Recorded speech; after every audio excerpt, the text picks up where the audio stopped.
We are live, guys. Welcome to episode 41, and I apologize for the late start. I had a few technical difficulties because my audio was switching channels on its own. But Ghost in the thank Machine you. Man, it was pretty fun. Yeah, thank you for joining. With me, of course, is Mr. Juan Bagdell from Some Gadget Guy. How's it going, man? It's going well. I've got lukewarm coffee now, but it's all good. We'll still do this. Okay. And of course, Mr. Warren Bowman from BW1.com. How's it going, man? Going good. Let's get this show on the road. All right. Sam cannot be joining us this week, but his thoughts and prayers are with us. Oh, gee, just thoughts and prayers, really. I mean, we talk about net neutrality, man. So let's kick into the I call it the biggest tech uselessness of the year already. I might as well just throw it out there because this is something that if you really think about all the different political battles we've had this year, and I remember initially when this new administration came in, there are other things that people were concerned about, which were very important, but this already had started then, just because of who they had nominated to the head of the FCC. Ajit Pai is his name, if I'm pronouncing it correctly. The head of the FCC who likes to drink out of a giant Reese's Pieces peanut cupper. Oh, he's so relatable. Yeah. Basically, he's somebody. If he got slapped, I would reprimand the person for slapping him, but it'd be the most amazing video to watch. He just got slapped. Well, he used to work in Verizon, and he was part of Verizon's, I believe, legal team, if I'm not mistaken, in some form of capacity. Whether it was the head, I'm not exactly sure. But here's the thing: we have somebody who worked for the corporations, who is now running the FCC, and what they basically claimed. I'm summarizing. I'm sure Juan will help me out here in giving at least some more detail. Is basically saying that the net neutrality rules are stifling competition. That's the general rule of thumb of what they're saying. You've seen him in like Fox News Business, saying that this is stifling competition, innovation. It's not helping companies move forward. What net neutrality has done is stopped the ISPs from actually messing up not just competition, but even the big companies, if you really think about it, right? Yeah. People like Facebook, who push a lot of data, YouTube as well, would have to face, more fees or have to pay more to have us have that access, which of course will come down to how much we pay eventually, whether it's more ads on YouTube or even YouTube red prices going up, or Facebook introducing some kind of monetary system because they don't want to adhere to those costs. Yeah, costs and then it also means down to the consumer. Yeah, and also means that smaller bit players who are trying to break into, this avenue will have a harder time. So even if a smaller company has this great idea for the next video service, because video is now considered a premium, fast lane approach to using internet services, they will now have to look at a higher cost for that, and they cannot start up with a freemium plan. They have to go, well, you know what? If you're going to use our service, which we think is great, and you've never tried it before, you still got to pay $20 to try it anyway. And that's what this is the kind of things you're going to get. There's still more out there, but before I just continue rambling left and right, I'm going to get, Juan and Warren in there. So I know, Juan, you've been a champion on this for a very long time, and you've helped us, just bring in different topics week to week. How do you see the latest turn of events in this fight, for the soul of the internet, if you will? Well, first of all, I'm actually happy to see Ajit Pai scrambling to try and make these arguments right now. This entire conversation has been silent or very quiet for those of us who aren't sort of deep in the weeds, where I've been reaching out to political podcasts and I've been reaching out to publications and even the local news agencies to try and get any additional coverage on this. And it's a geeky topic, and it's a geeky techie thing, and people don't really care about geeky techie stories. Seeing Ajit Pai in interviews blaming actors and actresses like Cher for misrepresenting the net neutrality debate just shows me that now that the conversation's heated up again, that there is some concern about, the optics on this, that that not all conservatives are really in lockstep with this notion of gutting regulation. There are conservatives who do care about things like small business performance, not just mega corporation performance. And you can sway those individuals. You can convince them that this is maybe something that they should care about too. So these arguments about wrecking competition, I don't see any good data to support the idea that Title II regulation over the internet is going to do anything to disrupt business models when we're talking about internet access. Mm-hmm. That doesn't seem to gel with what we've seen in the last year of Tom Wheeler's when he was chairman of the FCC. In fact, you could make an argument that if we were to expand on common carrier and Title II regulation of the internet, that for a lot of consumers, that could actually improve competition in areas. It would be the beginnings of a framework where municipalities, local governments, state governments could start to whittle away at laws that prevent community-funded broadband initiatives, or open up some of the laws on things like pole access, so that another company could enter into a space and not have to fight an exclusivity deal for spots to string fiber.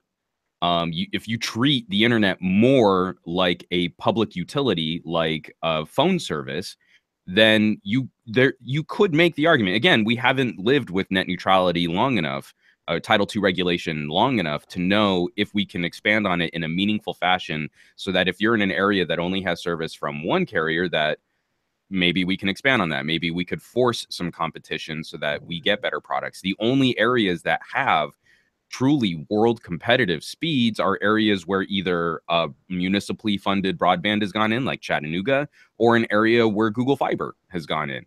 Everywhere else, we're significantly slower, or we're losing steps behind what like sort of the world standard is for broadband. Really, what Title II is going to do is make sure that content on the internet is competitive, not what competition there is for access to the internet. That's the major argument here. And this is, again, another one of those areas where Ajit can muddy the waters, where he can confuse the discussion. Oh, well, Title II means you won't get as many options in your area. Well, you won't get as many options in your area if a company decides not to sell their product there. And right now, the options now. Like, and that's the problem, is we've allowed telecommunications companies to influence legislation, or outright write a legislation, which allows for de facto monopolies in each district that they do business in. California is a beautiful example. We have numerous cable companies operating in California, but they've all carved out areas like gangs so that that's their turf, and they don't have to compete against each other. And that becomes a major problem. You know, I can't take my business somewhere else. My option is Spectrum. So, you know, that's not who I want to be doing business with. But No. my only other option is really crappy, slow DSL for the same price. So I totally can vote with my wallet, except that I can't. So this is, again, that actually doesn't have as much to do with the current net neutrality debate that we're having. But if we want to improve that situation, allowing for things like having a federal standard or having a federal guideline on how we treat pole access, how we treat competition in local sectors, that will help influence the conversation later down the road. But that's not what companies like Verizon, Comcast, AT&T, they're not interested in having that debate. See, the free market, when left to its own devices, doesn't want to be free. They want to have protections for themselves so that they can do business unencumbered and with no competition. And that really shouldn't stand for if you're a liberal or a conservative. If you believe in the free market, if you're a libertarian, you do need some guiding regulation, because otherwise the only other option is the big fish will swallow up the small fish, and new players will not enter a market that they can't compete in. Quickly before you go ahead, Warren, Sam, read through his thoughts and prayers, and has joined us in the chat. And he says, let's also recognize the backtracking for support of net neutrality that already started with Comcast removing their promise to protect net neutrality off their website. So that has also just disappeared, because now it looks like, you know, good things are about to happen in that avenue for them. But yeah, speaking of Comcast, you know, Warren, can you elaborate on that, especially with your own personal experiences of how, not net neutrality, but just basically some of the examples of how that can expand to other individuals. Yeah, one of the examples is that I'm having a lot of issues in terms of uploading speeds for our YouTube channel here, and it's gotten to the point where it's kind of difficult to try and upload on a regular basis at a decent enough speed, fast enough. There's been a lot of things have been going on. I do have Comcast 6 speed. I will say that they have been definitely on point in terms of trying to support and trying to fix things and trying to get things sort of working like they should. But the problem is that we shouldn't even be in this space to do that. And if I want to try and have another option, there really isn't another option in my area. Other than I think Verizon Files finally kind of came around here, but the other problem with that is that they're here, but they're not here. They're advertising here, but somehow they're not here, which is just mind-boggling. Then how you can throw ads on a train, but then yet you're not in the area which you're giving ads for. Is just ridiculous. But those are the type of things you have to deal with what's there instead of being able to take your dollars, which are your greatest voting power, to be able to say, hey, if you're not going to give me this service, I'm going to go someplace else where this service is going to be right for me. And that usually will influence a lot of these companies to make sure that what they put out is solid, is on point, and not limiting, and it creates competition. And those are the things that these companies don't want to do, because they back in the 90s did their best to eliminate all the competition that they could. They bought every cable company that they could find and merged themselves together, more so for the idea of being able to control the content and also control your internet as well too. And they wanted that lockdown. And now we're at the point here where people have finally kind of woken up and said, well, that's not necessarily what we want to deal with, and we're not something we want. We want more choice and things that a GPI is a perfect example of a stupid idiot talking, because he'll continue to talk. No, it's a stupid idiot. He's gonna talk to you. No, he's not. He knows exactly what he's What doing, and he he's knows exactly who signs his checks. He's and he's he's just doing this with design and purpose. and he's gonna That's continue to talk to you like you're not, like he's gonna say something stupid that he knows is stupid, but he's gonna say it with full confidence and look at you like it's the most factual thing that he's saying, mhm. like you're stupid. He's a stupid idiot. He's a paid off stupid idiot. And I mean, the only reason I'm even splitting hairs with you there is I don't want to write this off as ignorance or stupidity, Yeah. because it's with design and purpose. They are oh yeah, it purposely is. trying to cloudy the waters. They are purposely trying to misrepresent information. They're purposely trying to create mistrust of agencies that can function within the government. And it's effective. I mean, we see this at, the presidential level. If you just continue to distract, or you continue to, essentially it's lying, it's misrepresenting information that it's not factual information, then you can get really far into fulfilling an agenda. Ajit Pai is doing a very effective job of fulfilling an agenda. It just has nothing to do with what the stated function of the FCC is. It has everything to do with creating a more favorable environment for mega telecommunications companies. It's What's hilarious is that they're they're trying to neuter this down, and then half of these telco companies are also content companies at the same time that want their content on each other's networks as well, because and just because someone's on Comcast and but also wants access to something from Time Warner, which is an AT&T property. It could are they not going to start yet. cross are they going to It's start not yet cross an charging AT&T each other? property. Yeah, see, that's the thing. Are they going to start cross charging each other? It's kind of like one of those. That's where Comcast is in that weird space where they're kind of like, yeah, sure, we want to charge people extra, but damn, we own 51% NBC and a content provider at the same time. So that means that another company could charge us what we charge back to them. Well, But they already. but it's not even just on that limited basis. Like Sam points out, it says, imagine when they identify you a content creator on YouTube, right? Oh, Remember, they you absolutely also gonna a do that. small. That means your business as well. Yeah. Oh, they Because absolutely will. Well, you're because uploading this. you're probably not on a business plan. So if you're not on a business plan, why are you uploading content that can be monetized? Yeah, exactly. So that those things come into play now. Ronald Collins says this. He says the problem with getting the government to enforce things, trying to make things equal, screws up things and makes it even worse. I disagree, Ronald, because here's the thing. The free market is not free. That's just the first misnomer we have. They always say the free Very market, misunderstood. It is a misunderstood concept. The free market that we have, or the market we have right now, is a massage market by investors.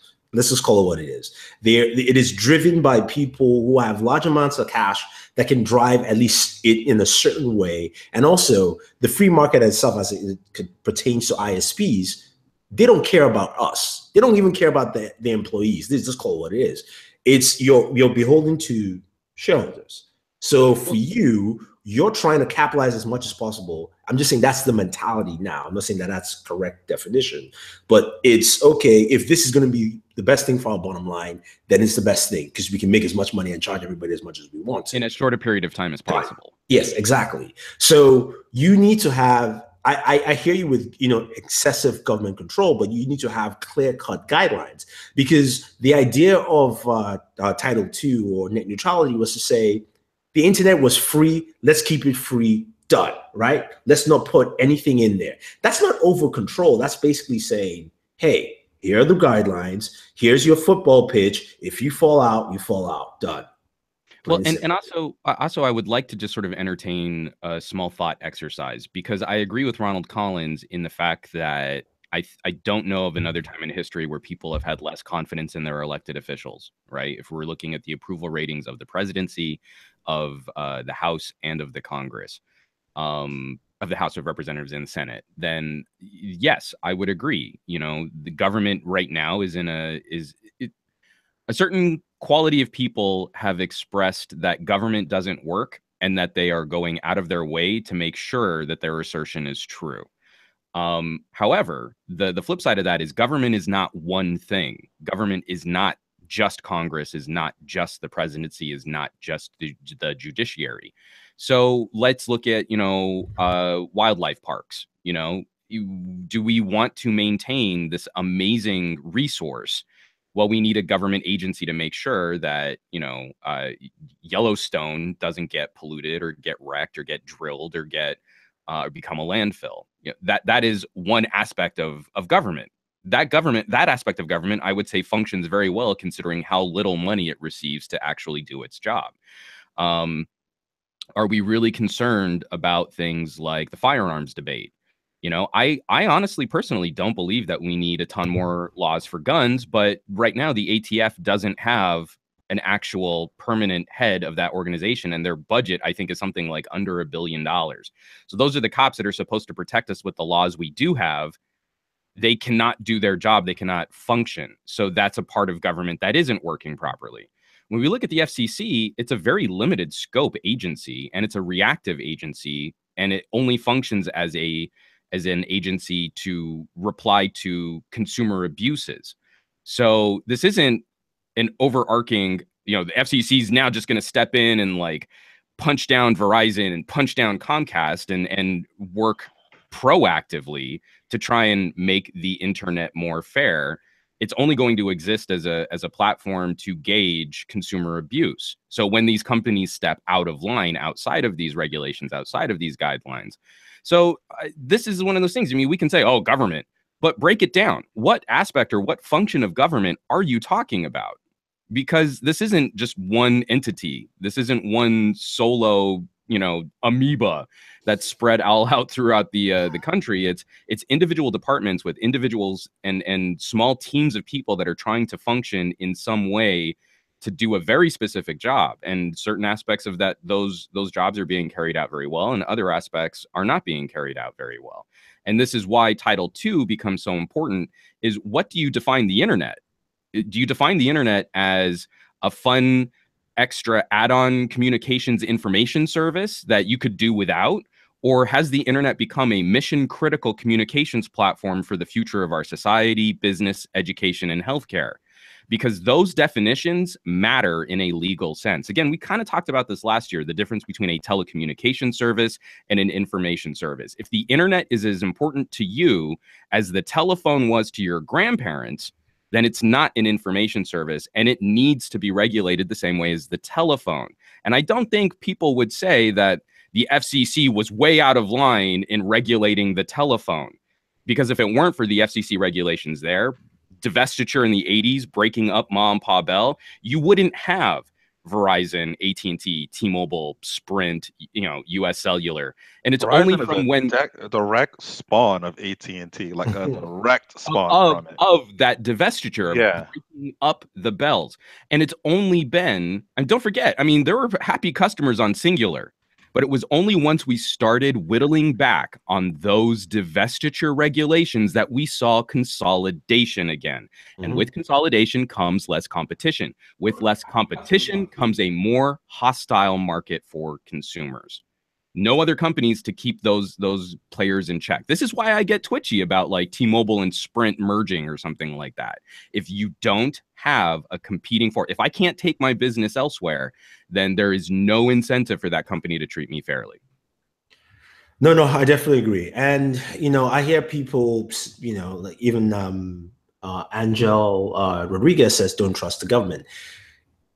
Government is not one thing to trust or distrust. Yeah. And I think that's where most of the misconception comes in. But government was never designed to be something that was supposed to be a trusted entity. That's why there's voting. Oh, no, I mean, look, I agree. Look, Oh, that's a perfect example, Warren. I mean, like, there's nothing we can do to change Verizon's mind. Verizon is beholden to their shareholders. Yeah. Look at exactly what's happened right now. Government is beholden to the voters.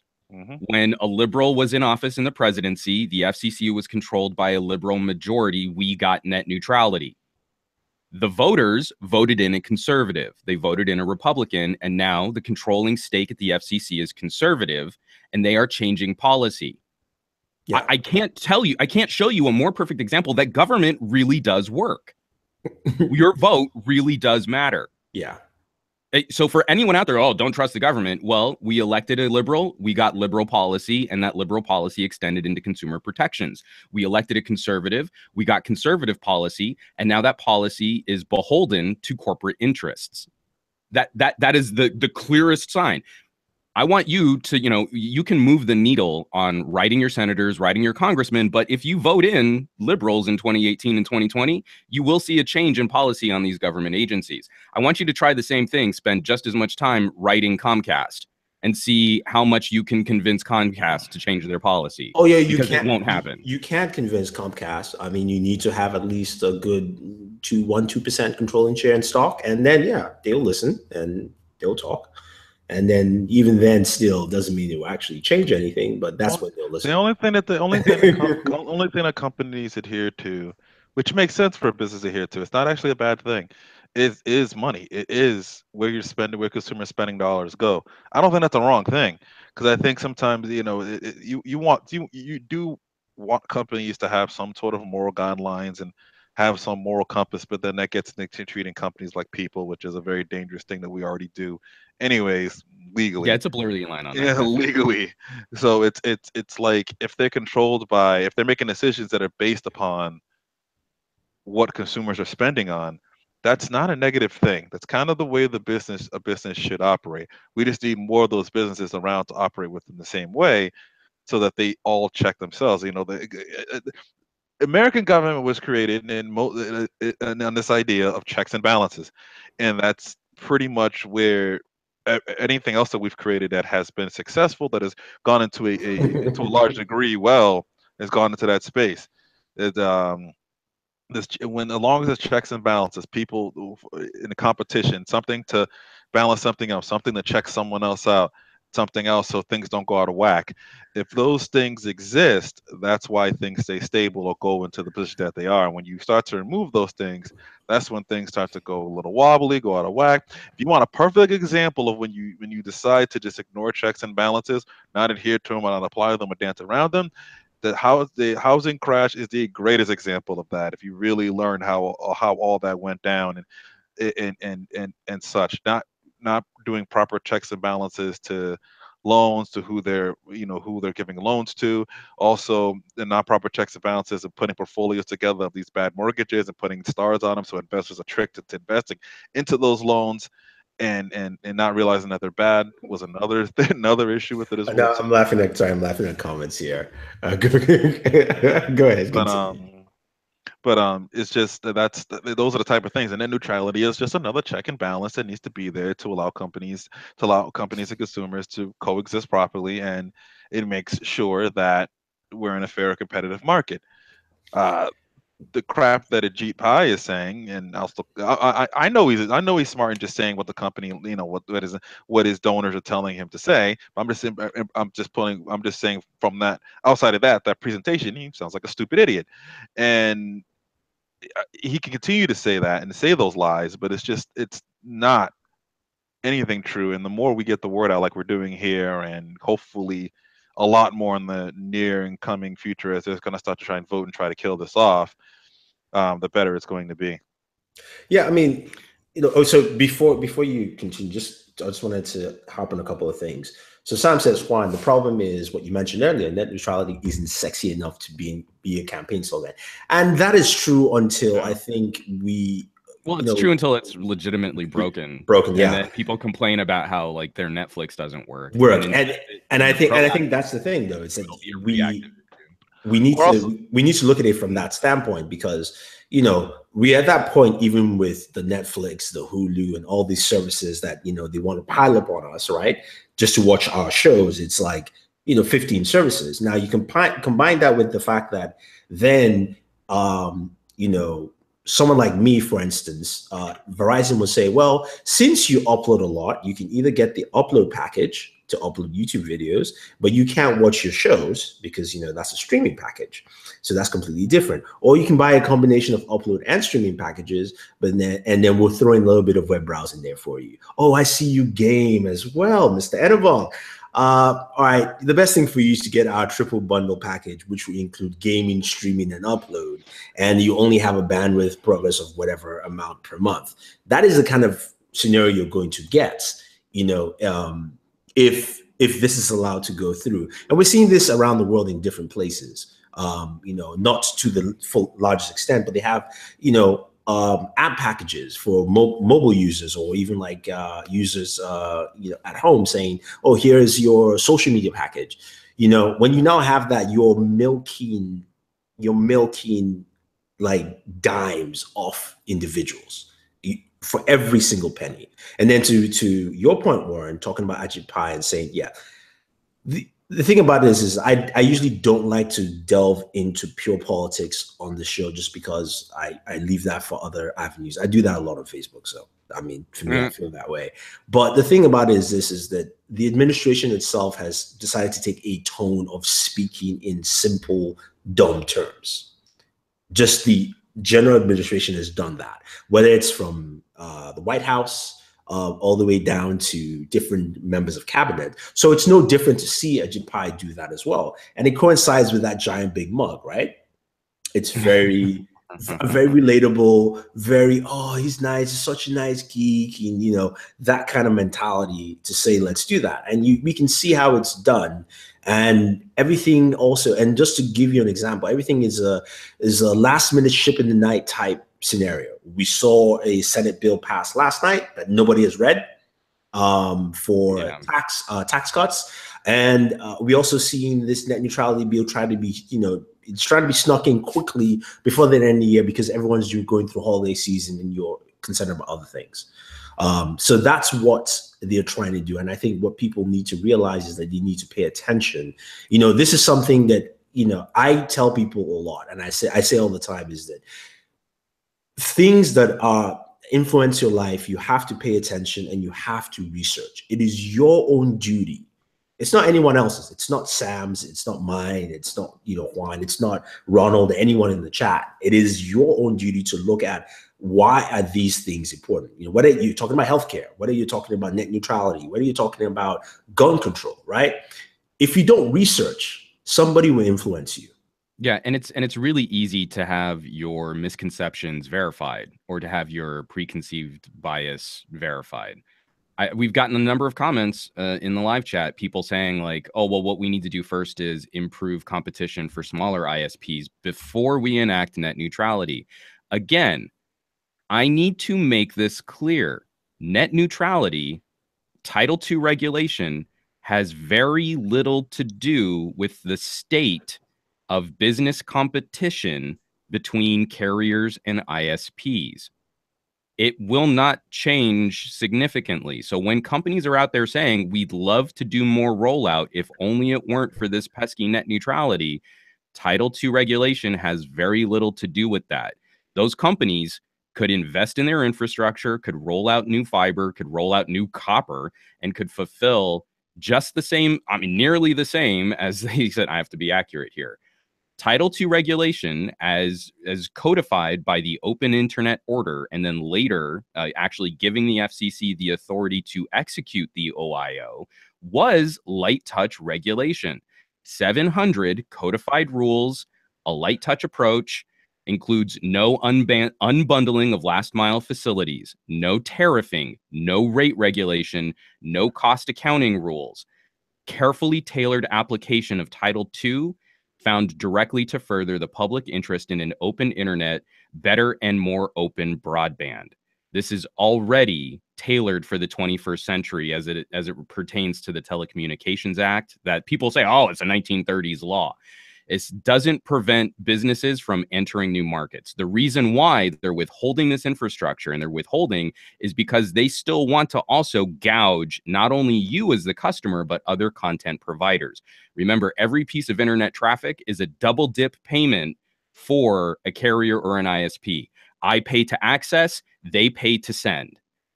Every interaction, those companies get paid for twice. And look at the fees that you're charged on your cable internet, DSL internet, or smartphone bill. Those fees were meant to go towards building a fiber network for the country. That money has been pocketed. That infrastructure has not been seen. And I think we're something to the tune of billions, was it $400 billion since those fees went into effect? And I still don't have an option for fiber. We're talking decades of money going to these companies and with no real accounting for where it's being spent. If there were a clear and monetary consequence of Title II regulation, it would have been Verizon's responsibility, Comcast's responsibility to disclose that to their shareholders. We saw no such disclosure when Title II went into effect in the last year of the Obama presidency. So we have a lot of data, but no evidence I can find points towards Title II regulation having any serious impact on the ability to roll out new services. Instead, all I see is data gathered that if companies can't gouge, they don't roll out. If they can't throw on a cap, they withhold their infrastructure. And they're holding fees and monies dedicated towards that infrastructure until they get favorable consideration on this type of policy. Yeah. I couldn't say it any better, man. I think that's the thing a lot of people are, again, going back to my whole process of do your own research, find out, because you clearly see that what the companies are trying to do. Your own research, but also read some dissenting opinion from the opinions that you hold. I've been chewing through libertarian articles and through conservative articles, and I cannot find good data to support why removing net neutrality will be a consumer benefit or a small business benefit. I can find a lot of data on how it's going to be an amazing benefit to the top players in this industry already. And I think we see a pretty clear track record of this administration crafting policy that will benefit the top 0.1% of this country. So if you care about making sure that the rest of the playing field is fair for the 99.9% below that demographic, this is another one of those data points that I think supports a clear track record of policy being favorable to those who are already the top winners in an industry. Yeah. I mean, it's going to be a very interesting case study to see what happens if it's overturned and how that affects our daily lives. Because, to me, I look at it this way. I see, and I'm not trying to do political predictions here, but, I see a looming disaster of very interesting proportions, because if you have the tax bill that just passed last night go through and rectified by Congress, and then you have net neutrality, I mean, the biggest if you think about it this way, it's one of those weird double-edged swords, right? The tax bill is going to help a lot of businesses. That's what all indications are saying. Doesn't mean it's going to be passed down, because you know what? Trickle-down economics does not work. Just doesn't. You can go search, find, you will find no proof that it works. But that's going to help businesses. So that's going to help people like the ISPs as well. But then they're going to go ahead if net neutrality passes and then gut us again. So that is now they're getting basically a double payment off us for the next year. And that's going to affect business growth in general. I mean, the economy will slow down. And we're not going to get that innovation that we want technology-wise, because you're not going to be innovating when things are slowing down.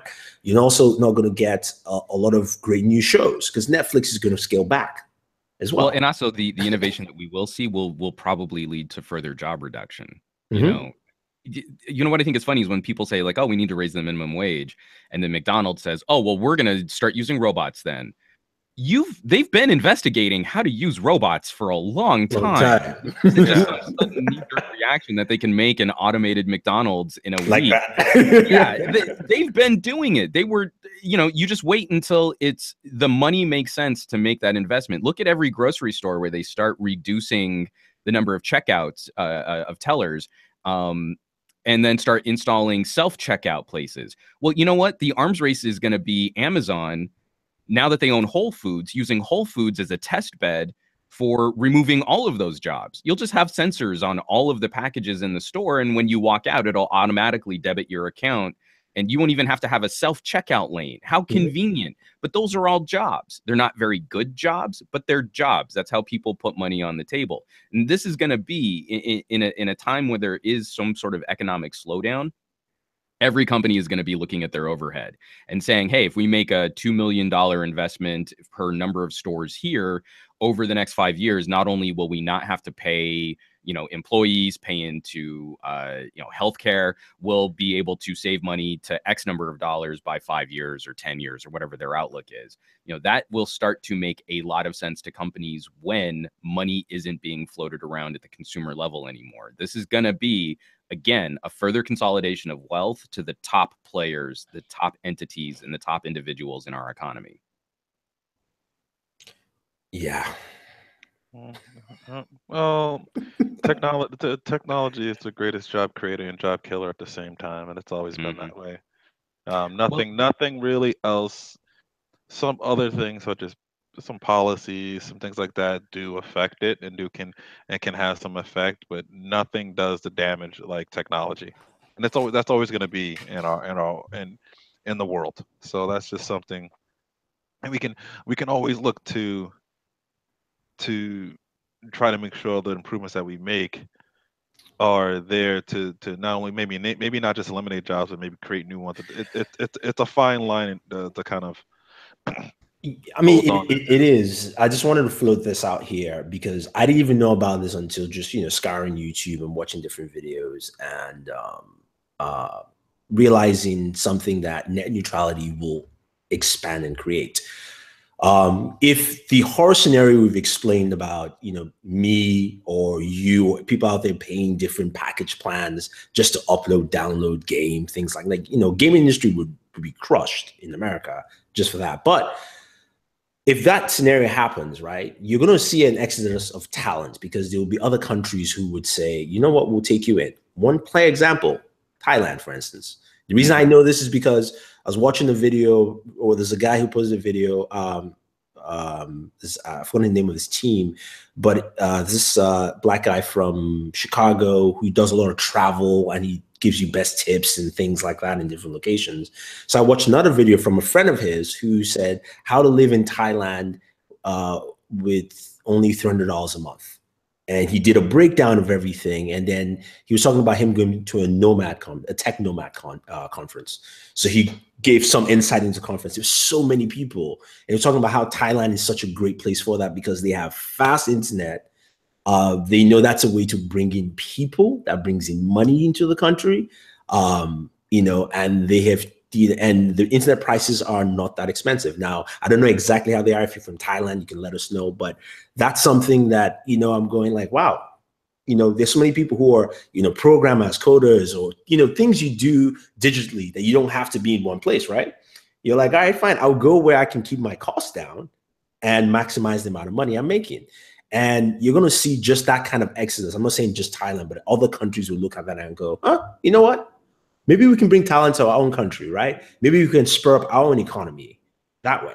Because if it becomes hard, or even businesses too, you know, it might be difficult for Netflix, and Netflix decides to say, you know what, we are relocating Netflix HQ to another country. Screw it. We can make shows anywhere. You know, that affects the US film industry to some degree. You know, that affects so many other things. Well, and look at players like the recent moves made by India, actually delivering some of the more stringent net neutrality protections. I mean, what they're doing is, I think, even a step ahead of what we're trying to do with Title II regulation here in the United States. That will probably allow India to become, my prediction was that it will allow India to become an even stronger player in the telecommunications scene. You know, we talk about Silicon Valley, but we shouldn't underestimate the influence of like Silicon Wadi, and now soon, like maybe Silicon India, whatever city decides to kind of really front the infrastructure and investment. So if we're concerned about North America becoming or maintaining some kind of market leader position, this is definitely an issue we need to address, because it hampers it a purely corporate friendly capitalist structure like this over the long term seems to harm risk and innovation.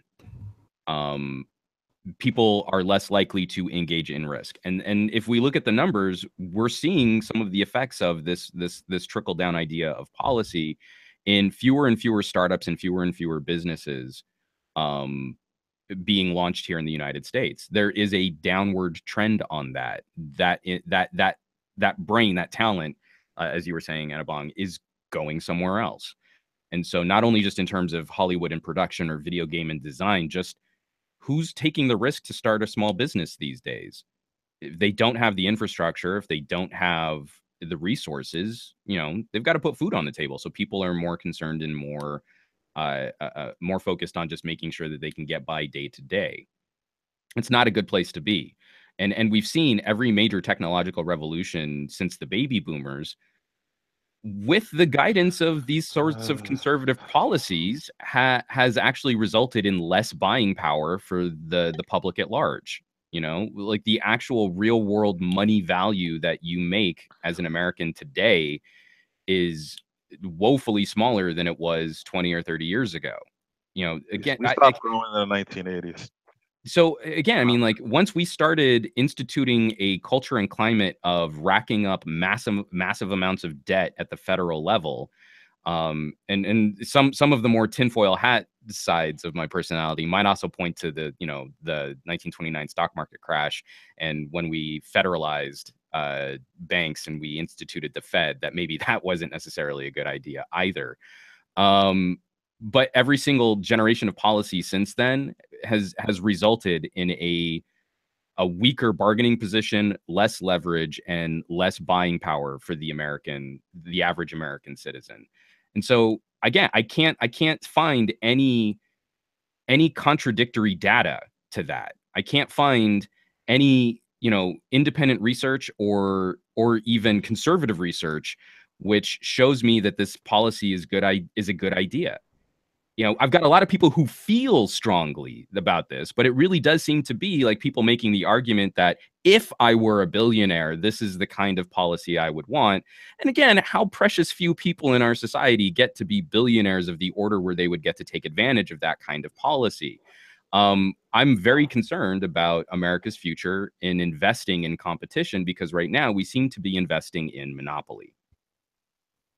Yeah, no, that's very true, and it's there's only so much. This is why we need to legalize weed, because there'd be a lot of money in it. If you're in California, support the initiative. We're gonna try and legalize psilocybin so we can get that magic mushroom on. It's gonna be good times. We're gonna explore a world outside our own brains, and everything's gonna be groovy again. Let's make America Take the greedy drugs, again. kids. It's like everyone they're talking about shrooms, immediately looking like No, I mean, big drug. Well, I sorry. I think I think No, well I'm sorry. I'm when sorry. when you It's. I'm not trying to be facetious about this, but this is where I become like that cutthroat capitalist. Like I want yeah weed and hemp everywhere, and because then you want to talk about competitive markets and the ability to tax an industry and make yeah bank. yeah. I want that. I want that in my state. I want that happening. But the funny thing is when you mention like the crash in 1929 and they came back and regulated and kind of did it. They had to do what they had to do because things were not gonna turn. But the thing you notice if you watch sort of uh, the market trends, everything steadily grew and steadily kind of grown and correlated up until about 1980, 81 is when was when we kind of had that cold Trickle stop of things down stuff. economics. And you think about around that time who was the president and and who was in office around that time, the effects that have happened and the laws that were made around that period of time are why we where we are now and why things have kind of steadfast been on this. No one's really gotten a raise. The dollar's gotten weaker, not stronger. Buying power's got weaker, not stronger. There's things that as Juan was mentioning earlier. It's been on that whole thought process of trickle down, which is never worked, and it is Drip, not drip, gonna drip, work. drip, drip, drip. Have you Not ever gonna. actually filled a bucket with drips? No. Well, over time you can, but then Yeah. those drips are not the same value than what they once were. Once the bucket is full, so now you have to get a new bucket to get new drips because your old drips ain't worth the same anymore. Well, I mean, look, we've talked a lot. We've spent pretty much the whole show talking about net neutrality. The thing about it is, people, we gotta wake up. We gotta wake up in general. You can't. I'll put it this way: you can't rely on me and Juan and anyone else talking about this. You have to do it. It sounds like an infomercial ad, but that's just the truth. Like, you can't sit around anymore. The days of not knowing or understanding how things work, whether it's your government, whether it's your local government, whether it's your city council, is over. The responsibility of being a citizen is what it is, and you have to take that responsibility. And you have to look at it from that perspective of everything affects your life. It affects the people you love. It may not affect you directly, but it affects somebody that you know about. It may affect your kids. It may affect family members. It may affect your friends, but it's going to affect you in one way or the other. I mean, it's, we talk about, health. We talk about cancer. Cancer affects everyone. This is the same thing. I'm not trying to diminish one. I'm just saying that that's the era that we live in. And we have to look at things to that kind of microscopic level and say, we have to pay attention. We have to do the research. Like Juan said, we have to also look at opposition research. We have to understand why the other person is saying crazy things, right? There's a reason I think for it. that the biggest problem facing our politics right now is that we can't even agree on what the problems are. Yeah. I expect that we'll never agree on the solutions. That's where real compromise and real change actually happens, is from the debate on how to fix a problem. But right now, we're living in a climate where we can't even agree on what the problems facing our country and the world are. And that's a scary place to be, because we have two very different interpretations of reality happening right now.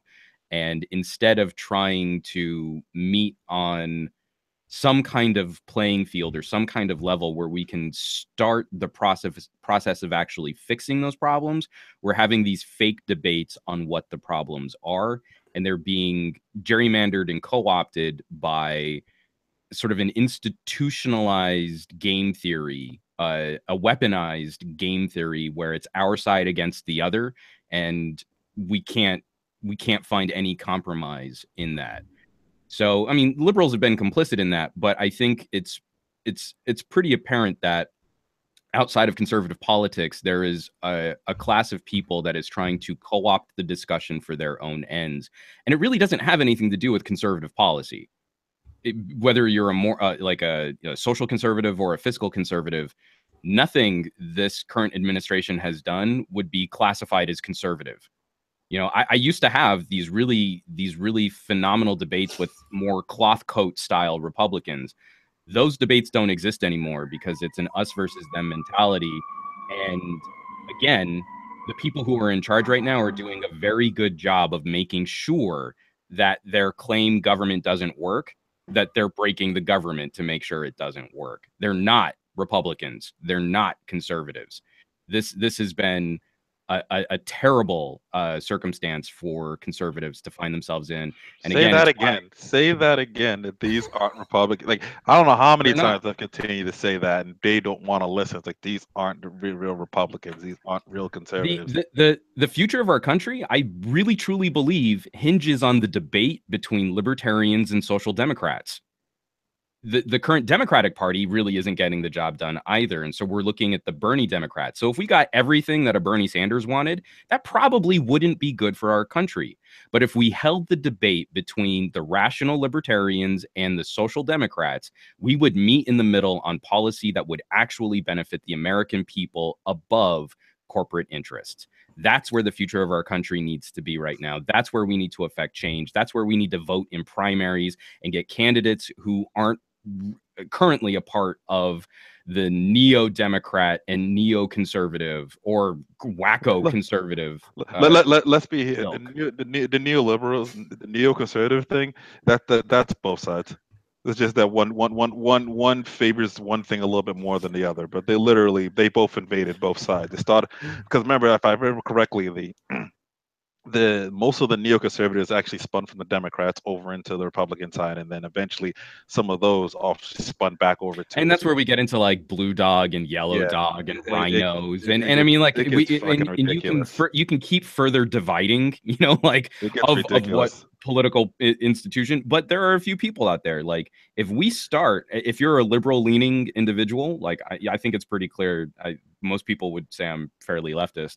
If you're a liberal leaning individual, I support Bernie Sanders not because I want him to get 100% of everything that he wants. It's because I want him to start the debate over here and then get negotiated to the center. I'm tired of Democrats who start in the center and then get negotiated to the right.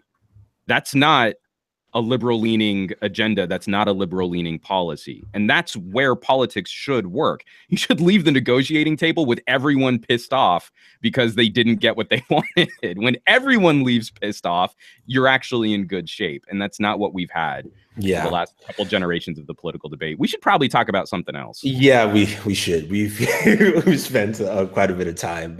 We've got two other topics. But again, guys, please, it's time to do some homework, time to disturb, time to pay attention to this stuff.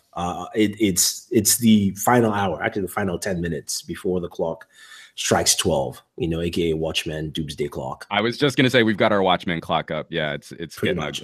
Anyway, transitioning over to something that may power smart devices or a doomsday clock. No, I'm just joking, not really. Snapdragon 845. Coming pretty soon. We've got some more details on the processor. This is rumored from GSM Arena, so it's all rumors at this point. We do know that Qualcomm and Samsung have a deal in helping manufacturing processes and things like that. So they said the new flagship chip will be a 10 nanometer low power early process chip from TSMC rather than from Samsung. Which we will not be expecting a lot of those gains that Samsung's new 10 nanometer process has. That being said, however, the new chip will be third gen Cryo cores, 4 of them, based on the Cortex A75 architecture. Now, I don't know too much about the architecture. I've heard a lot of good things. I don't know exactly what that will bring to the table in there. We do know that will be good for AR and VR with the Adreno 8630. The chipset will also support 25 megapixels dual 25 megapixels, both front and rear. So you can support up to 4 of those. No word on 60 frames 4K recording, but I think that would probably be possible because I think even the 835 can do that, at least to some degree. It also will have the new X20 modem. So this is the new 1.2 gigabits per second modem. The previous modem in the 835 is the X16, which does 1 gigabit per second. The next modem that they have in their timeline is the X50, which does 5G. So you're looking at 5G complements coming pretty soon. We know this is going to be in the Galaxy S9. It's not formally reported, but that's just a logical common sense. Xiaomi looks to have it in their Mi 7, and of course, we expect other companies to have it in there. And also, there will be support for 2 other things which are not rumored, but we know it's going to be there: the fingerprint sensor underneath the screen, as well as also underneath the metal back panel. And also the new, it's called Spectra sensor array, basically similar to what you have with Face ID, the True Sensor technology, except it does more readout points, can do true depth perception. So that will come into play if any manufacturer wants to use any of those capabilities as well. So what do you guys think? Not it. God damn it. Okay, I'll jump in. Warren stylishly took his headset off at the right time. I just said that, he was like, I'm just gonna pretend like I'm scratching my head. So I'll be curious again, what from the Qualcomm 820 era to now, like we've seen improvements, but you know, nothing as shocking as the Qualcomm 810 era to the 820 era. So I'll be curious to see, once the 845 is actually in devices, what will this mean for the future of services? I kind of feel like our hardware really isn't being taxed with delivering new qualities of service. That is actually very true. I wanted to add one point in there. I know for a fact the reason why we get such juicy camera photos, right, from the Pixel that everybody loves, is because it uses one of the vector processing units, which have been around for a while that nobody uses.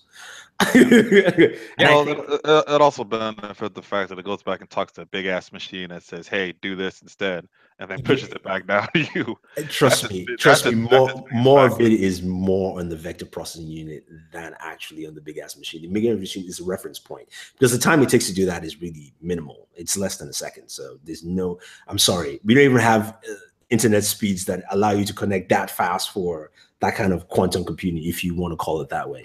But it's something that I think they probably will want to use more, or probably are trying to push more, because if Google is using it quite effectively with the Pixel camera, especially, when we first heard about the Pixel and we saw a single camera, at least I was like, man, it's going to be rough, man. Everybody's using two camera sensors, and then Google's like, now we got this, so what else can you do with those vector processing units, right? Because basically vector processing units are, let me give you guys a clue. They're called MPUs in the iPhone, and they also call MPUs with what Huawei offers in the Kirin 970. There's nothing special other than they're mathematical processing units of the highest order. That's what AI is. I just had to throw my AI. Right? It's not AI. It's just AI is a little boy and he goes on a magical journey, and it was. Oh, do not give me that movie. No. But I think that's probably one way they want to push, where developers can do a lot more with. That kind of brings up, though, again, until a company with enough profile or enough clout takes advantage of these hardware benefits in a novel way, then we all just kind of sit on them. So Qualcomm can deliver some really cool stuff. You say, hey, this is like a special chip that's designed around offloading AR computational app development. And until someone licenses it, because you do got to pay to unlock. If you're the manufacturer, you got to pay to unlock that stuff. This is one of the things that makes me nervous about the current climate of technology in general, is no one wants to be first. the person who's first with a novel application of something is usually the company where everyone kind of poo-poos it. Oh, it's different than what I'm currently using. Oh, there aren't the apps. I'll use it when it's good. And then that company fails at their initiative. And a couple years later, another company picks it up and does something, pretty much the same, but maybe a little bit more polished around the edges. And then everyone declares that it's the greatest thing ever. So we get in this holding pattern where everyone's sort of tiptoeing or just kind of dipping their toe in somewhere over here, kind of pushing a little over there, but we don't get actual new substantive improved experiences with how we interact with mobile data. So I'm tentatively very interested in what Qualcomm's 845 is going to offer, but I think a lot of the tech community is just going to look at, oh, well, I got, a 5% bump in Geekbench. So, oh God, don't get me started on rant about right. No, I mean, like that's going to be the beginning of it. I'm gonna start saying this in reviews. Like, first and foremost, benchmarking, using benchmarks in smartphones, especially for processors, when they try to compare Android and iOS, is the most BS thing ever. Until the only time that I'll ever believe that they will compare is when they're running the same operating system designed to do the same exact things. Apple processors and Snapdragon processors don't do that. Then beyond the fact, those benchmarks mean jack crap to anything in terms of real world use. But I swear they exist primarily to make reviewers sound like they're smart. Like, hey, no, it's like, really, Warren. why else would it exist? It's different because our geekdom started in the PC game, and benchmarks was where things were, and you understood how benchmark scores work. You understood they were synthetic and they meant something, but you could take benchmark scores in the PC game and relate it to real world use, and it would make some sense. When something beat out something else in a particular category, a typical benchmark, you had an understanding of why it did and where it could possibly rank, which allowed you to choose the best hardware that you could do to build the computer that you're looking for. Where can you do that with a smartphone?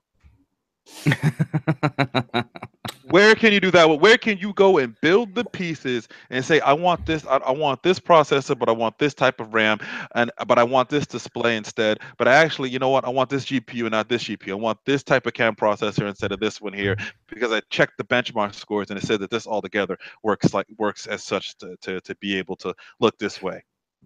You can't do that anywhere. So what are the point of those things? Well, I mean, To make reviewers sound smart. No, look. It's a talking point that doesn't relate to. It's a talking point that doesn't relate to anything to the consumer about how the phone experience is going to be. Well, and it barely relates to what the metric claims to be. I mean, I still use and it. They all game the system. Well, that's just it. Is like because they don't game it, but they don't all game it to the same degree. You know what I mean? Is like when we look at special code on a OnePlus device where it unlocks like a full at the limit threshold of the highest possible performance of that device is one aspect of gaming the benchmark, as opposed to another who maybe they see that and they just say like, okay, we'll just run in your normal high performance mode that a consumer might have access to. And then those scores seem disparate because because the manufacturer has opened up different kinds of high performance for recognizing that benchmark. And so what you were saying, like, when we used to benchmark PC components, like that was because you were really trying to, relative to the benchmark, find what combination of pieces and what combination of settings gave you individually the best possible bang for buck. So the smartphone world, while I still use it as a shorthand, like you'll see those numbers on my reviews, but if they're within 10%, then that's probably still under the margin of error. Like 20% on those benchmarks could be the margin of error because of the way that different manufacturers play different games with those benchmarking. The funny thing is, it's all the same hardware. They're always in the same RAM and processor. They're all using the same one. But we can point to, because it's all the same, how I don't believe it's a myth that Samsung devices get twitchy after about 6 months. Oh, because yeah. when you fire up the number of processes running on a Samsung handset, it's always way higher than the number of processes on a Pixel. And It's because Samsung has so much custom code. So we can point to real world, and what we would say is like, anecdotal experiences, but we can point to a real world, benefit towards software design and optimization playing a huge impact on that hardware. But that's not what the benchmark's doing. The benchmark isn't really going to tell you that when you're going to shop. All right, guys. Let's move away from the benchmark talk. 845 is coming. Stay tuned. And oh no, I like the thing is, I'm fine with if we benchmark the 845 processor in the way it is and tells us what it does for performance based on what Qualcomm says that it's doing. That's an absolute legit thing to understand. That's absolutely cool to have. But when it starts going into other people's when it starts going into smartphones and products and devices that people in hand that can't choose which parts do what, it's just not a relative number at that point. So I am excited to see what it can do from that aspect. And finally, Sprint says cost is going to go up because they didn't buy T-Mobile. Okay, let's get back to benchmarks. Anyway, guys, I sort of owing to our previous conversation, net neutrality and businesses complaining that they can't make more money when they're not, skinning their sheep customers instead of just shearing their sheep customers. I have a hard time with any company that blames their inability to grow in the market on these types of merger acquisition deals. This is where we want to talk about free market. You put out a product, you advertise your product, and then that product succeeds or fails when the market speaks. And if Sprint is saying, well, our costs have to go up because of this, well, then that means that you failed as a company in managing your overhead related to the amount of money that you're bringing in. And I'm really tired of a lot of these big companies. Sprint's a huge company. Not managing their finances correctly, not managing their overhead correctly. Well, they got the Verizon guy, so they got plenty of money to spend on that, apparently. So how about this? How about you do this? Do what T-Mobile did, but not as shady. Shut up and just build a better network. And then people will come and do it. Like literally invest in your infrastructure and build your network up, get it to where it's supposed to be with all the other guys, and it's claimed that it's only a 1% difference between you and everyone else. We know that ain't true, depending on what area you go into with Sprint service. Sorry, it's not even a 1% difference. It's the fact that you're making an ad that claims a 1% difference. That's the thing. They got nothing else to advertise. Because if your customers say, look, what's 1% difference? Then that's your customers vying for you to say, like, I don't need to be bothered about getting, 99%. I have 98, and I'm paying way less just for 1% difference. That's your customer saying that. And Sam in the chat, Sprint's about to get bought. SoftBank will eventually cut their losses. I think we're getting close to the edge of SoftBank's patience with Sprint. I think if they can, they'll sell Sprint off. Otherwise, I think they'll probably carve it up for pieces, and we'll see parts of Sprint's infrastructure going to some businesses and other parts of Sprint's infrastructure going to other businesses. And this is what happens when you don't have innovative thought in a company or a corporation. Sprint didn't have the luxury of just resting on its laurels. They needed to be dynamic and nimble. The problem was that they had probably out of all the other carriers an extremely loyal fan base that just stuck with them. They were just really loyal. I was a huge Sprint fan until I started making more of my money in gadget reviewing, and it became unsustainable for me to review only the phones on Sprint. That's just kind of a thing that they had such a loyal fan base, and that fan base has now said, you guys are just simply not changing. So they had a loyal fan base, but they had a loyal fan base. T-Mobile also had a loyal fan base, except T-Mobile said, here's some cool new stuff for that loyal fan base. Well, after they got the money from AT&T. Yeah, but even still, that money ran out in a few years. It didn't last this long. It continued. They were just smart about what they did. Sprint just has not been. But they're not smart with it. But I'm saying if they didn't have that money, they wouldn't be here. That money started them here. Wait. Sprint got money from who again? No, I said but Sprint got SoftBank money, which was more. It was more than $4 billion. They put in billions of dollars in there, and what they do, they still have messed it up and come up. The best thing to come up with is 1% difference. That's the best thing. Well, you Well, gotta and remember. again, You gotta remember we a haven't lot of even. that. A lot of that money that they spent in there is them trying to merge with T-Mobile, and that's a lot of the money that's been No, I mean spent into. it's not that they spent money on our infrastructure. They spent to change, to get to 4G LTE. The projects they were kind of Know, already on but at that Well, but this point. is this is but also kind of. the problem is their messaging and what they threw out. Because for you to change anything, you must change public perception.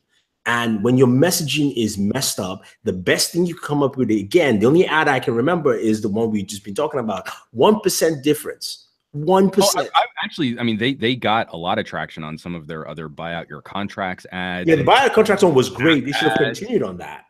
And the cut your bill in half ads actually for that quarter did huge business for Sprint. I mean, remember it was like from quarter to quarter we would see headlines like Sprint subscriber growth through the roof, and then the next fiscal quarter Sprint's in the toilet again. And that's the market actually responding to what you're talking about is the perception of the brand, the advertising, and the messaging that you're putting out there.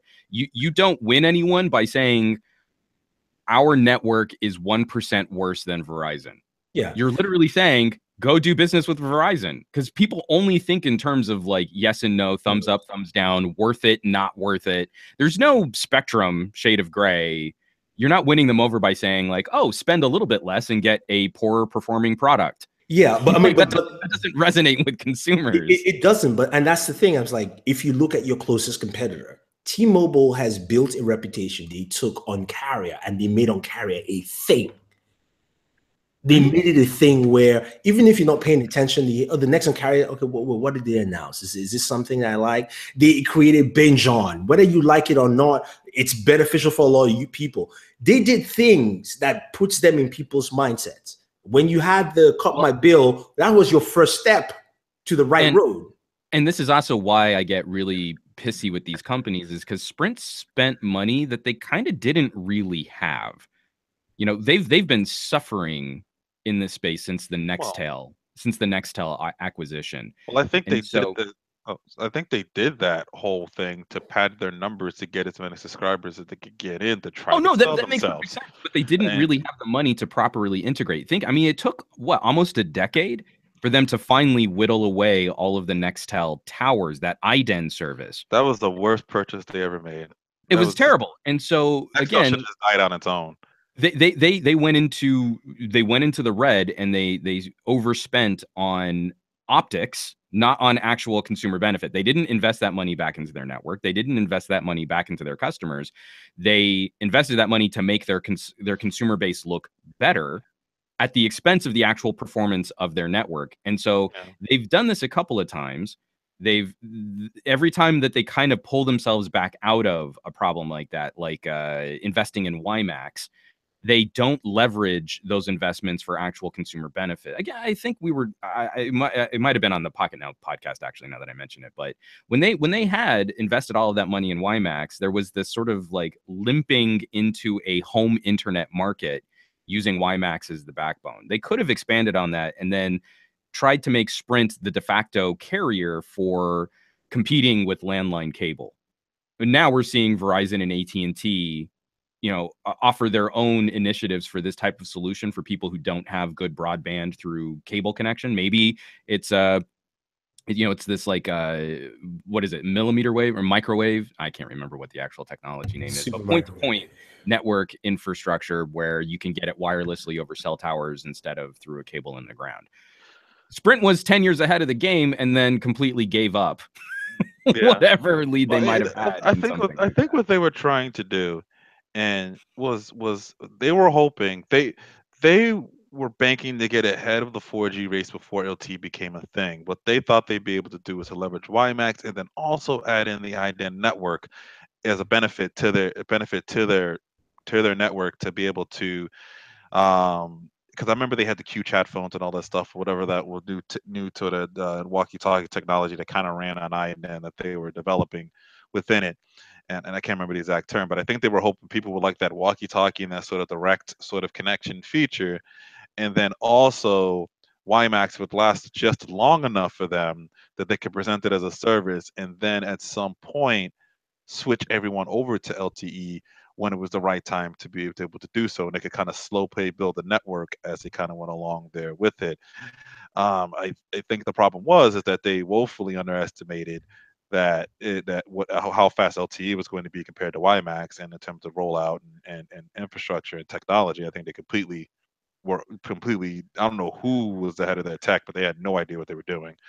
The other thing I think the problem was is that they banked on people still wanting to walkie-talkie each other, and then things like WhatsApp and other chat messenger programs and Kik just completely took that over, and also had features that were very similar to direct contacting people, and then people also just became more comfortable with just messaging one another as a fast form of communication.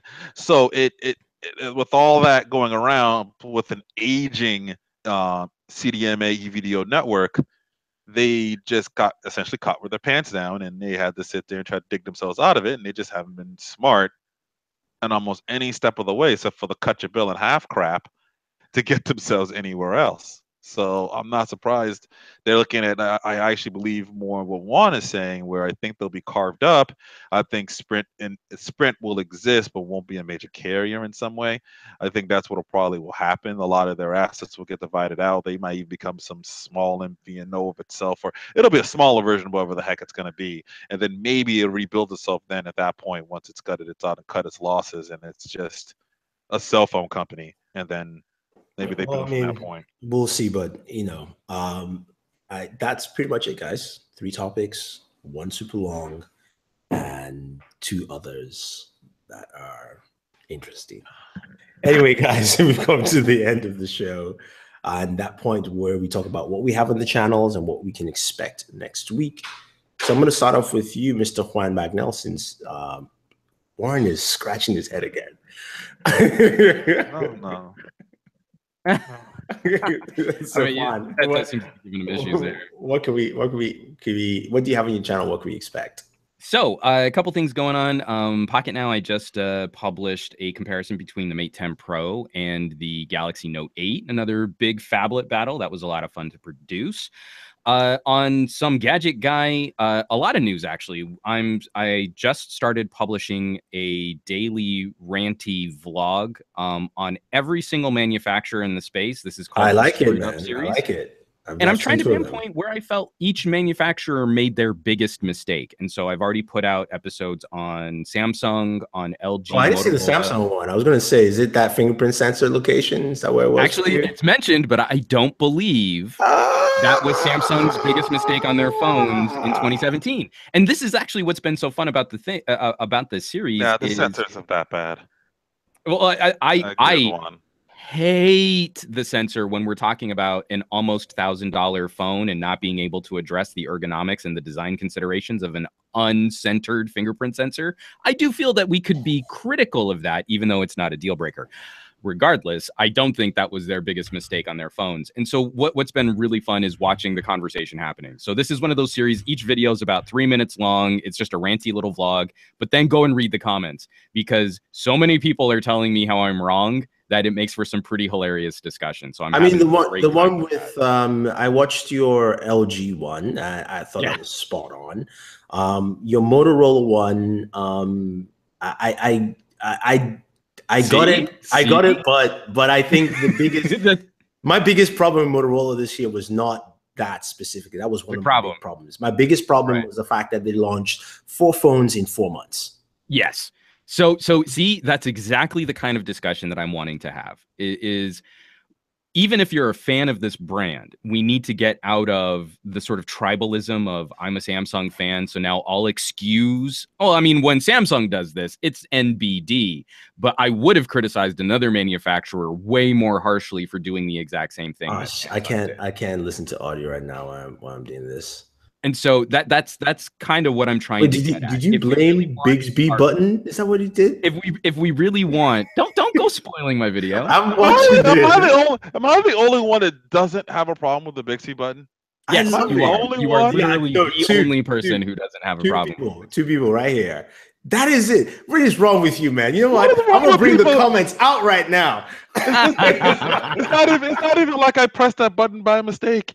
I forget Oh, that I it hit that button all exists. the time. I forget that the button You know what I exists. All press the all time. the time? By And mistake? way more people in the comments are agreeing with me than No, disagreeing with me. yeah, you people have useless hands. All Yeah, of you. you have useless hands. Oh, look at this ableist over here telling people how they should use their phones. They're No, doing it wrong. you're doing it wrong. No, the squeeze feature on the Pixel I hate because Oh, in my I hate pocket squeezy it too. just keeps squeezing. Oh, and anytime you I've crouch, had, and same thing with HTC. I I'm had it. not a Well, big fan. you know the solution to that? What? Stop wearing skinny ass jeans. Then you wouldn't have a bunch of I problems. don't, I Oh, don't wear skinny I've jeans. been working my ass off to fit I, back in my 501s. I am going to show off that my ass is looking pretty good right now. So thank you. I will dress how I want to dress. yeah, You're not look, gonna look. I slut don't shame wear me. Okay skinny then, jeans. Okay, and I'm then just your saying jeans that will, and then your jeans will squeeze your phone. Deal with it. my kung fu other thighs are the ones that are doing the squeezing. the other things going on in the channel, we do have the video up of the newest episode of the Geek Book Club. We've got a Facebook page. I Oh think yeah. our podcast is finally listed on iTunes and Google Play again. We had some issues with our RSS feed. I think that's been sorted out. Thank And you for this having week me again. we had Mr. Anabong Etta join us to talk about the first book of the Expanse series. That's Leviathan Wakes. This is one of the most fun books I've read in a long time, so I hope you guys will check that out. And lastly, I have to throw out, this was my mini uselessness of the week, but the video service vid.me, VidMe, is closing its doors December 15th. That was where I was hosting the recovered episodes of my old movie review podcast. So I have been backing that up on archive.org, but I didn't want to put strain on archive for just hosting a video review series that I did years ago. But unfortunately, I'm going to have to relink all of our episodes to archive. Those episodes are still backed up. You can still watch them. It's just a shame that we're seeing less and less competition in the video space for user generated content. And this is what makes it even more important. You know, you're watching a podcast right now. You're watching us talk about our opinions on tech.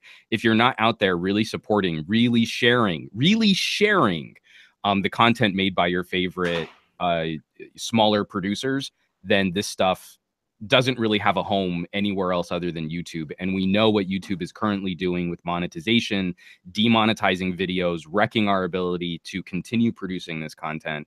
And so it's vital that the community out there actually supports the people that they care about. If you don't, this stuff is going to start dying off really quickly. Yeah. Thank you. Warren, how about you? What can we expect on your channel and what do you have? Oh, he just went mute. Okay, he did. All right. I think he had to jump. All right. I guess I will jump in for what I currently have and what you can expect. So we have a couple of videos on the channel.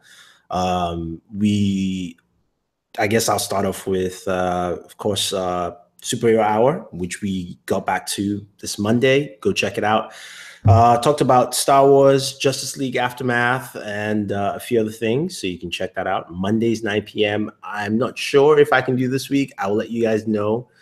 Yeah, we'll have a show this month. Actually, no, I can't. Yeah, I can't do it. I'm traveling, so I'll be in the air, and I can't even do the show. Sorry. So no show this week. I apologize. We also got my Avengers Infinity War teaser trailer reaction. So definitely check that out if you are into reaction vids. My reaction vids are, I'm not like everybody else that likes to fake it. I'm sorry. I give reactions as I see it. If I'm excited about something, I'm excited. So, if you want honest reactions, go ahead. Also have a battle. Somebody not excited about the Avengers trailer? No. I don't overjump. Like, I'm like, oh yeah, that's cool. I'm not the I can't do that. I mean, I'll just tell you if I like it, right? He would do it if it's Superman. Of course, I'm a Superman fan. That's different. That's different. Or if it's DC fanboy. I'm not even denying it. I think they're better characters, but the movies, Marvel's allegedly. Yeah. Allegedly. No, I see. This is where fanboy uses common sense. I said Marvel movies are better. I think DC characters are better. That's different. That's how I quantified it. Yeah. See, logical. Yeah. Somewhat. Don't agree with it, but somewhat. See, there we go. Now, both of us have not agreed to both things, and we're moving forward with life. Moving on, our battle between the OnePlus 5T versus the iPhone 10. A lot of people are complaining and leaving their comments there, so feel free to jump in. This is a little bit. There's a little bit of satire in this video, so it wasn't just a regular 1.1. It was kind of like just picking a couple of features and comparing that. We just dropped the ZTE Action M review done by Adam Dowd, and you guys can check that out. It's the dual screen device to see what his thoughts are. And later on next week, we're gonna have some really hopefully it's done next week. We're gonna have some really cool videos that we're working on.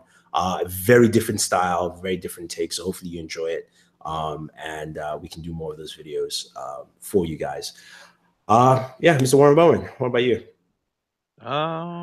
Let's see. That's what I have up now. With you have the AMD Thrizer, not Thrizer, jeez, Thrizer. It's been a long week. I do have the AMD Ryzen Threadripper unboxing because we're actually building a new build, 1950X Threadripper build.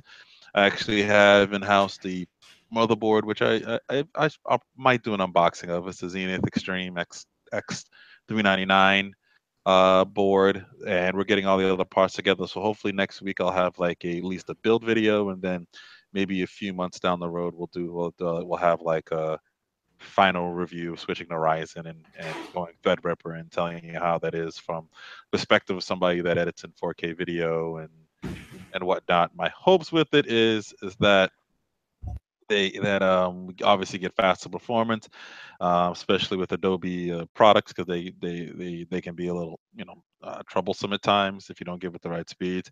But the main thing is, and I think everyone here agree with, is just you just want to edit in 4K a whole lot faster, and then it's kind of allowed to be done. And the majority of us YouTubers at this level, we all edit technically in H.264, which is not a codec meant to be edited on.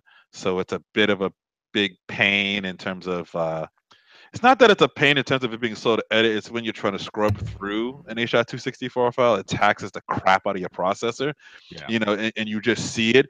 So a lot of us, I've done a little bit of conversion to going to using proxy files just to try to make things a little bit faster, but you got to wait for the files to convert. Once they convert, it all depends if you're using a large video and storage and so far and so on. You get the idea there. But the hope is that if you're on a 16 core 32 thread processor, that you can edit H.264 and you don't notice any type of lag or slowdown at all, and you don't have to convert anything at all. You can just kind of edit the file natively, as most of us would just love to do. Yeah, I think the editor's bane in any video editing is transcoding anything at all. The greatest processor in the world will be the one that just edits everything natively without any slowdown, without any lag, and you can go into your timeline and you can scrub and you can go like this, and every second is accounted for and not skipped. Okay. The Threadripper does that. I will let everyone know, and I'm pretty sure a lot of video editors will probably be looking to switch to it. All right, cool. Well, thank you very much, everyone, for joining. We had a lively chat today. Appreciate everyone for commenting in the chat and discussing with us. Appreciate that. If you have any more comments or questions, you want to talk more about net neutrality, definitely leave them in the comment section of this video. We'll be back to talk more about it, engage in, try and answer questions anywhere possible. Definitely check out all the channels. You can check out Mr. Juan Bagnell at Some Gadget Guy. He is also around the web on Twitter, Instagram, YouTube. It is also Some Gadget Guy. And you can check him out on Newegg Thursdays. What time? Thanks, man. 10 a.m. Pacific. Next week's show is going to be Gigabyte and our holiday gift guide. So all of the fun, like last minute shopping things for your holidays from tech, you'll want to check that out. We're going to have some fun stuff. Okay, cool. So you find him there. And then Mr. Warren Bowman, part of the BW1 network, which is him. He started that. He also is around the internets as BW1 on YouTube, Instagram, Twitter, you name it, all over the place. And myself, Booredatwork, on, of course, Twitter, YouTube, Instagram, it's all Booredatwork. So thank you very much, and always enjoy your entertainment. Bam.